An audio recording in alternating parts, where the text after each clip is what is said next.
Dear ladies and gentlemen, welcome to the extraordinary day of Tom Campbell. Thank you very much for being here.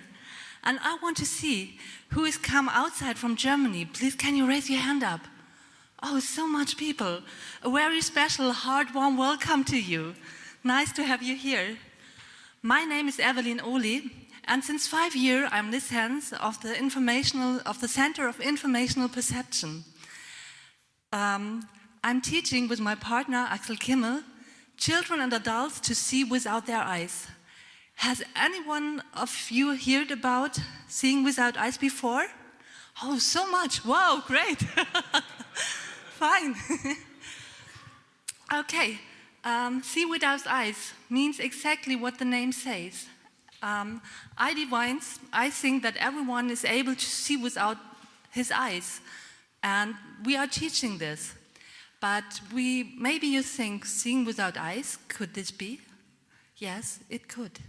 We have so much people in our seminars who learned it, and not them, but 100 years before, a French famous writer wrote a book about seeing without eyes, and in this book he told his experience about blind people who learned with him to see without their eyes.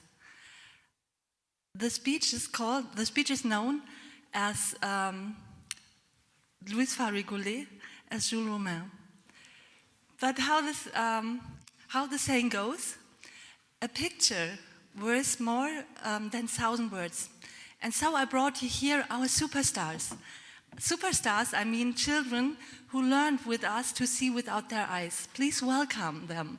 Okay, kommt ihr bitte.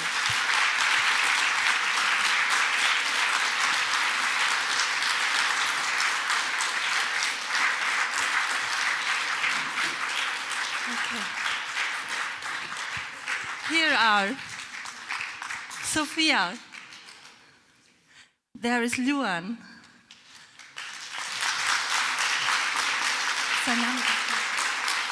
Svea. Luan, Svea, Sophia, Lenny, and Julius.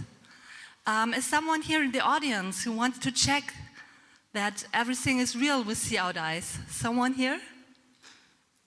Who wants to get up here? Yeah, you will come here? Okay.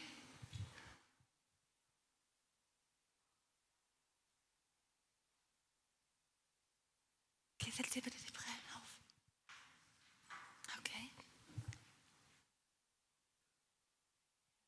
Could you see that the mask sitting exactly? There's no possibility to take a look? Okay. Yes. Please check. Look at their eyes, please.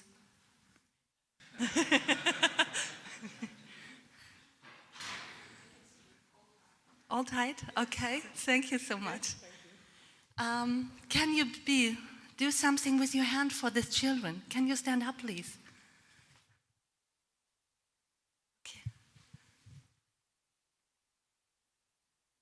Schaut mal der Mann im Publikum. Great. Thank you. You want to get up? Yes? Can you do something with your hands? Please? Okay, schaut mal, der Mann da hinten im Publikum.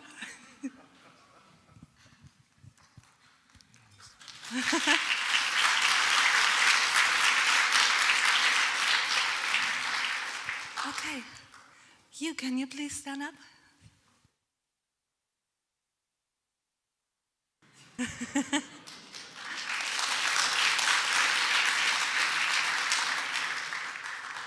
Okay, who wants to show something more? Yes.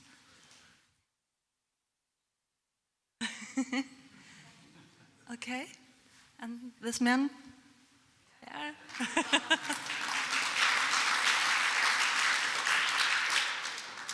Okay. Someone else who wants to do something for the children, okay?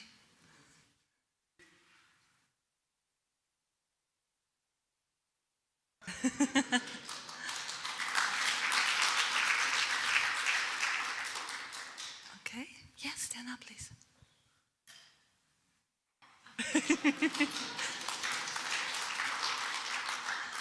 Okay, you see it's possible to see with complete dark eyes, to see without eyes. But I have some super stuff for you too here.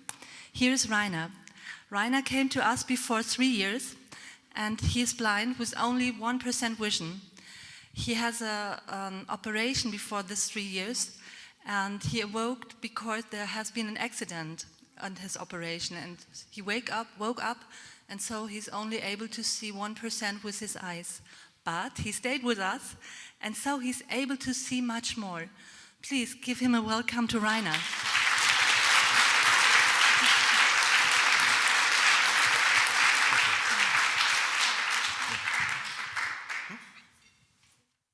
Ich begrüße Sie auch recht herzlich hier in Stuttgart. I welcome you to Stuttgart. Mein Name ist Rainer, ich bin 62 Jahre alt My name is Rainer, I'm 62 years old und wurde 2014 operiert. I had an operation in 2014 Und seitdem bin ich leider erblindet, habe noch einen Sehrest von etwa 1%. and since then I'm almost blind, I have just 1% vision left. Ich habe von Bekannten vom Sehen ohne Augen 2014 erfahren, I have heard through friends about seeing without eyes. habe mich dann mit Evelynn in Verbindung gesetzt I get in contact with Evelynn und habe mich dann Ende 2015 entschlossen, auch das Sehen ohne Augen anzugehen. and end of 2015 I decided to approach the subject and start to learn it. Im Dezember 2015 besuchte ich den ersten Kurs. In December 2015 I visited the first course. Es war phänomenal. It was phenomenal. Im Januar 2016 durften wir nochmals daran teilnehmen In January 2016 we had another course. und am 20. Januar 2016 erblickte ich das Licht der Welt. And on January 20th, 2016, it was the first time I was able to actually see. Es öffnete sich ein Fenster A window opened, und ich konnte zum ersten Mal wieder klar und deutlich, als ich mich umdrehte, das Gesicht meiner Frau erkennen. so for the first time I could actually see.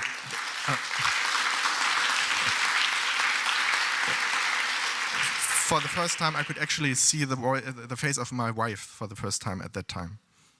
Und seitdem probiere ich immer weiter.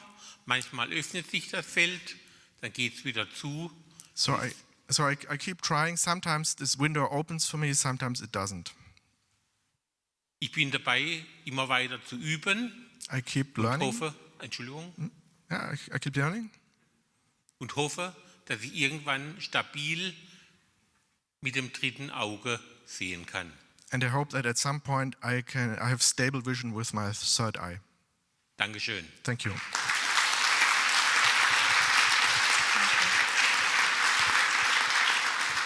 Yes, but what will bring see without eyes for us who are able to see? We have much people, they come to us and they told us they get more concentration in their life. They get more success because they learn to see without eyes. And they get more self-confidence. And these are only a few things that get better with see without eyes. Yeah.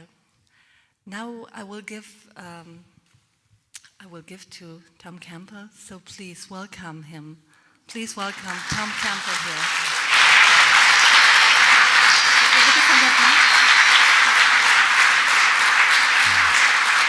Thank you, Mr. Campbell, for being here. I don't need this. Hello, this mic on? Yes. Okay, we can. I don't want feedback going on here, so give it to you. Well, good morning. That was a little amazing demonstration, wasn't it? Of course, what's going on there is what we call remote viewing. But this is real-time remote viewing, not just remote viewing a picture or a scene someplace, but getting that data out of the database in real time. The children are amazing. I saw the video that Oliver made of the little girl, and maybe one of those little girls was the one playing air hockey. And if you're familiar with air hockey, you know that that little puck floats on air on the table, and it moves very, very fast. It's a very quick game.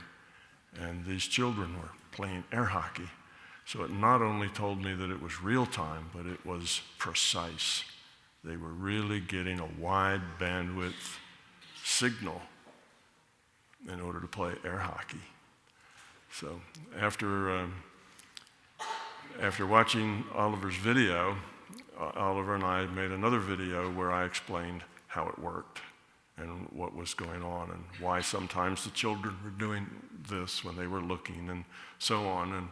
And all that has very good explanation. But then I was invited by Evelynn and Axel to come and attend one of their courses. And that's why Pamela and I are here. And since we were coming here anyway, well, we thought it would be a good opportunity to visit Oliver and his matrix Vissing group yesterday and to talk with you today. So that's really what brought us here and why we're here. So this now is an event that is going to raise some money for the not-for-profit organization that I created to help fund the experiments. It's called CUSAC, which is Center for the Unification of Science and Consciousness. So that's what your ticket money is going to help fund. We did a Kickstarter program almost a year ago, raise enough money to do these experiments, and many of you probably are wondering what's going on with them. I have some good news, and that is that this summer, actually late spring, early summer, we're going to get some of those experiments done. We have a group at the university who are going to do the experiments, and they won't be able to do them all because we have reduced the I don't know if maybe, how many of you are not familiar with the experiments? Do I need to give a little background, or does everybody pretty much know what I'm talking about? Okay, a smattering don't really know what's going on here. I have come up with some quantum mechanics experiments, mostly variants on the double slit, that are experiments that have not been done before, or if they have, you can't find them in the literature.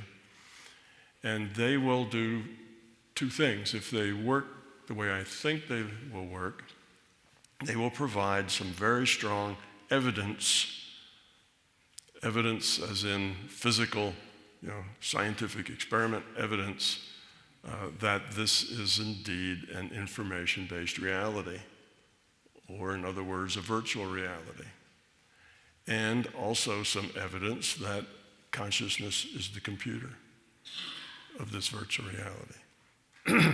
So there is already evidence, starting with the double slit experiment, in the early 1920s, 1914, 1915, up to about 1925. In that decade, the double slit experiment was not only discovered or not only done, but was done many times.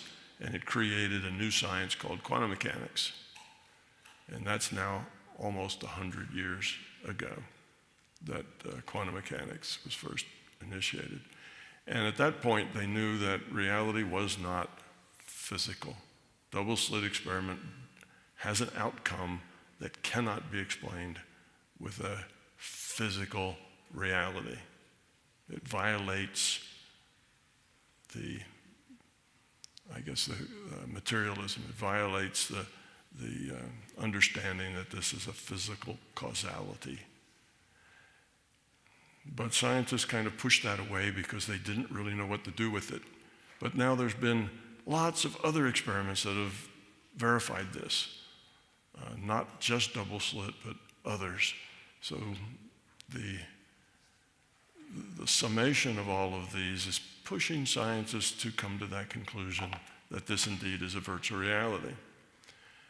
But two of the experiments that I have and not two of them that's going to be done this summer, but the two that are not being done this summer are really rather dramatic in that they do some things that are so blatantly impossible if they work the way I expect. They do things that are so blatantly impossible to explain that I think they will add a pretty good push to the concept that we are living in an information-based reality. And that will just help speed up the process that has been going on for the last couple of decades of physicists understanding the nature of our reality as information-based. So I'm hoping to kind of push that ball just a little further and a little faster with these experiments. So we will get some results, and the experiments that are being done are ones that will demonstrate kind of a new concept in quantum mechanics. Quantum mechanics now explains the double slit experiment in a way that, to my thinking, has some flaws in it, and this experiment will show that. If that happens, then quantum mechanics will have to kind of be rewritten. We'll start over. So this is real foundational physics that we're talking about, things that are likely to change science. So that's the good news. We're going to have some done. Not all of them, but some of them. And it's not going to cost us very much. Actually, the money that we raised in Kickstart is going to be able to cover it and still have plenty left over to do the other experiments. That's why the limitation. We found a very, very simple way to do some of the experiments. And that's we're going to do those first. And then that should create enough interest to help us find people who will do the more complicated ones that take a lot more, well, they'll be more expensive, but they take a lot more expertise and some special equipment and that sort of thing to do. A little harder to execute. So that's it on the experiment front. I know a lot of people are interested. They're moving right along, and as information comes in, I'll pass it back out to you. As we get these experiments done, I'll be making videos and putting them out on YouTube and posting things, probably on the Kickstarter site as well, to let you know. And we may even be able to get a live camera in the lab so that everybody can just see it from beginning to end. We don't know that yet. It's obviously not our lab, it's a university lab someplace, and we don't know whether that will be allowed.